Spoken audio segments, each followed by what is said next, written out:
See, right now, if I tell you, or if you're not me, let's say your dean tells you, from tomorrow all of you what kind of clothes you should wear, immediately there'll be protests in the college.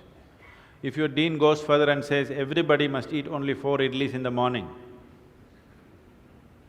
if your dean tells you everybody should get up at 5 o'clock in the morning, let's say he put 10 different rules like this, physical things to do, you will think he is trying to convert you into slaves and you will shout and scream for your freedom, isn't it? But look at yourself and see, right now, somebody else, if they determine what should happen around you, you feel like a slave. But right now, somebody else is determining what should happen within you. Is this not slavery? Somebody can decide whether you're happy or unhappy. Is this not slavery? Somebody can decide whether you will be a pleasant human being or an unpleasant human being. Is this not slavery?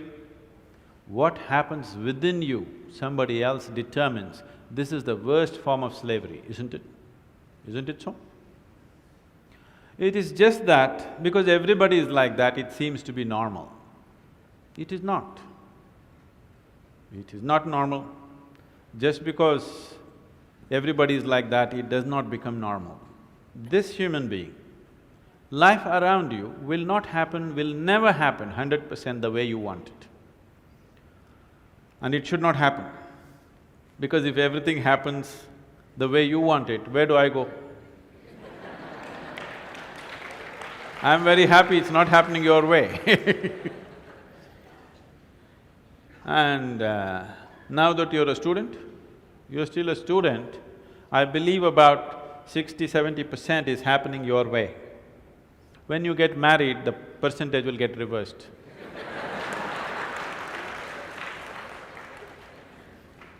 We don't know.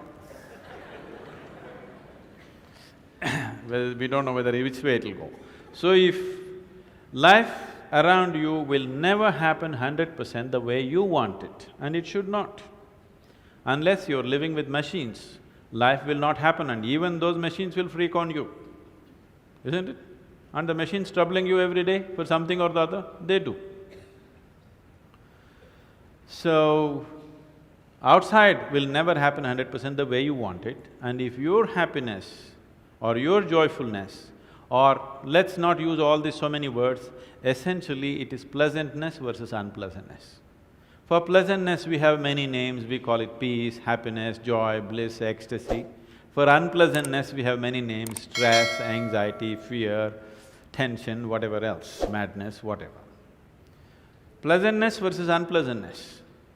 If your pleasantness is dependent upon what happens around you, the chances of you being pleasant all the time is remote, isn't it?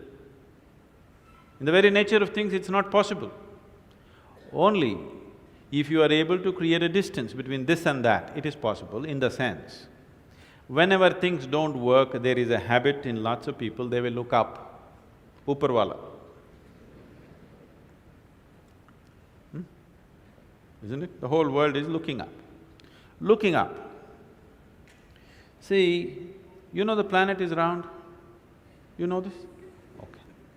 The planet is round and you're not sitting on top of the North Pole, you're sitting in Chennai, here in the tropical climate, and the damn planet is spinning.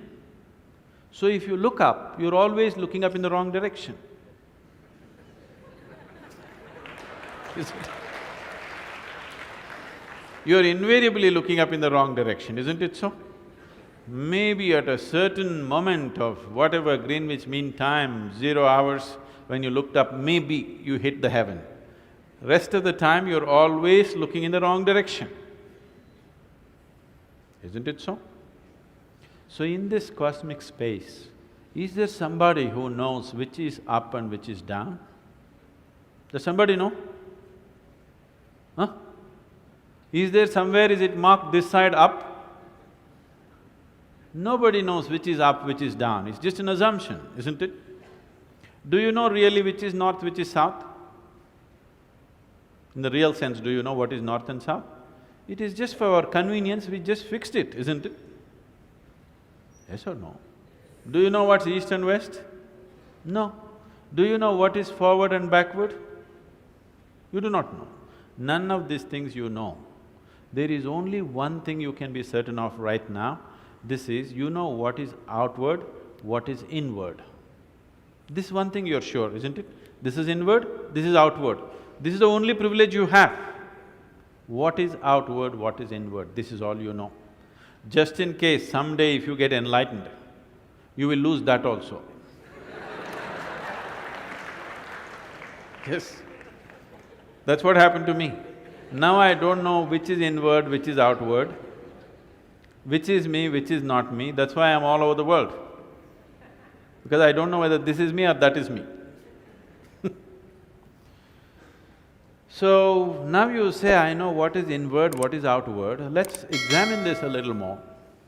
Can you see me right now, all of you? Can you see me? Just point out where I am. Use your hands and point out. Can you see me? Oh, you got it wrong. You know I'm a mystic. You're getting it completely wrong. Now, this light is falling upon me, reflecting, going through your lenses, inverted image in your retina, you know the whole story, right? Where do you see me right now? Within yourself. Where do you hear me right now? Within yourself. Where have you seen the whole world? Within yourself. Have you ever experienced anything outside of yourself? Everything that ever happened to you, darkness and light happened within you, pain and pleasure happened within you, joy and misery happened within you. Have you ever experienced anything outside of yourself? No. So what I am asking you is, what happens within you? Who should determine how it should happen?